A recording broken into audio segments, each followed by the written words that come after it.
Yun kasi. turn on.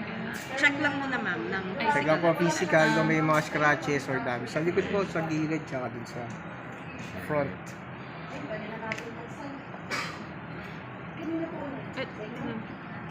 Wala. Dirt lang. Wala ka na.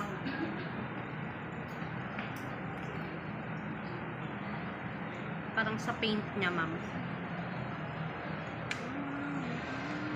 Meron. Ma'am, parang sa paint niya lang ma'am. Check. Hindi naman siya dent ma'am. Hindi scratch. Ano siya Ano sa na, paint? natural color na. Parang ano lang yung paint. Parang nagumano. Hindi siya dents. Double check na lang po. Wala naman ma'am. Yun lang po.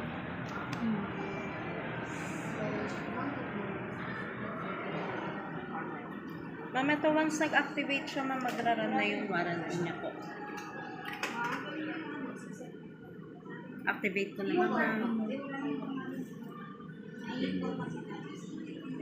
Mamaya ko na isip. Maya mo na lang setup ma'am, no? Mabilis lang naman po mag-plans. Pag sa Apple ID mo, ano mo lang sign in. May free po ulit yan yung Apple Music.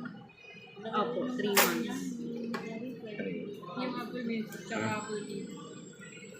Parang na-activate yung Apple ko.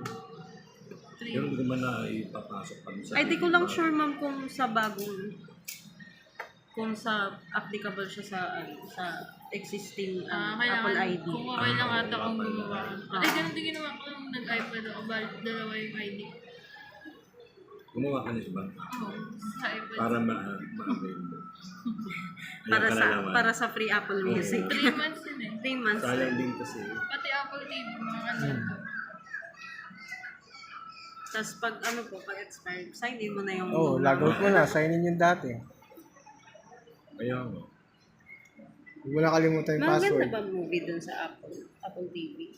May mga series din pa naman yun. Mga series. Hindi ko pa natatry sa Apple TV. Yeah. Sa akin, John.